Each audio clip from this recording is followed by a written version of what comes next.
What's up, Tony homies?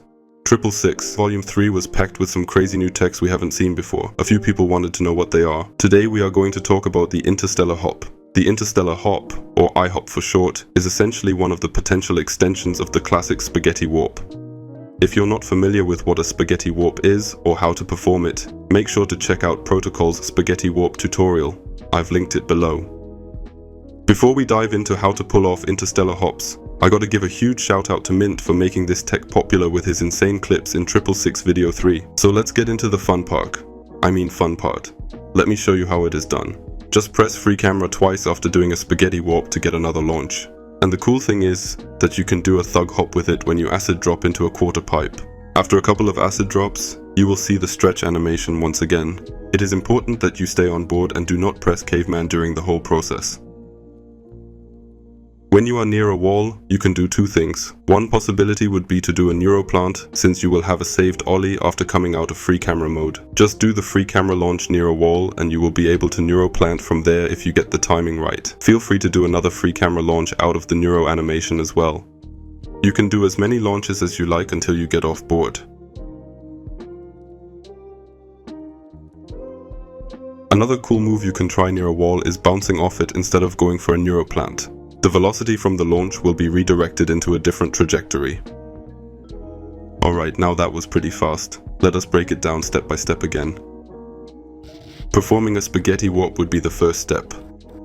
After that, you can use the free camera feature to get another launch, but make sure that you stay on board, otherwise you would lose the ability to launch again. Keep in mind that you will have a saved ollie after the new launch, which will also come in handy. For the iHop to work, you'll need to perform an acid drop and activate the free camera launch just before entering the quarter pipe. You can also hold the up button while doing this to pipe out as you go. If you are struggling with the precise timing, feel free to try focus mode.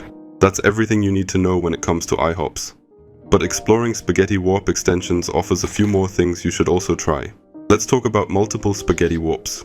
When you keep doing acid drops in the process, after the third drop, you will get another spaghetti warp with the iconic stretch animation. Use this to your advantage to get launches in different places. Get the timing right and set a restart to enjoy a completely new spaghetti warp setup. If you are too late to set restart, you will get a camera warp. Go back to Protocol's spaghetti warp tutorial to learn about all the intricacies, as the same conditions apply in this scenario here. You should also go for a few Neuroplants or bail plants as I've mentioned before. As long as you don't get off board, you can keep launching even after those techniques. When the Neuro animation ends, you can get off board to get another boost similar to the super doink technique.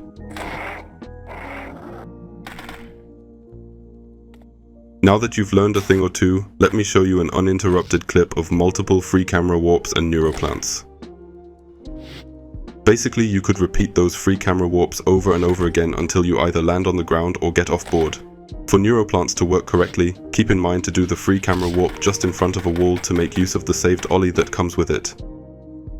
If you're attempting a transfer, try experimenting with warps in different spots first to see where they might take you, and plan your route ahead of time.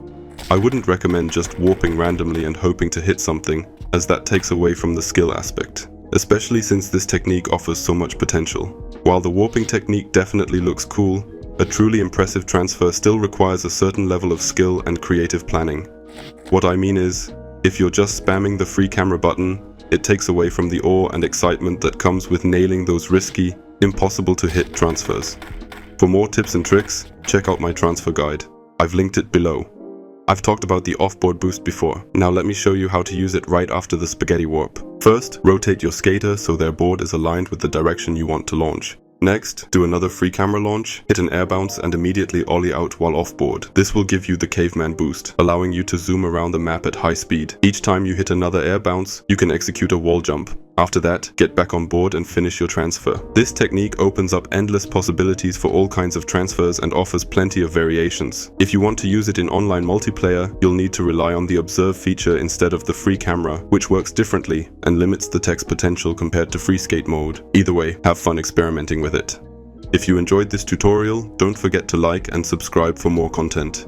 Huge thanks to Mint for providing clips, and a big shout out to Alec for helping research and explore this technique. And now it's your turn. What techniques would you like to see covered in future tutorials? Drop your ideas in the comments.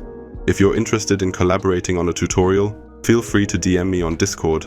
I'm always down to work with the community. Thanks for watching, and I'll catch you in the next one. Oh, and before I forget, I will put all relevant links and other tutorials down in the description box below. Peace.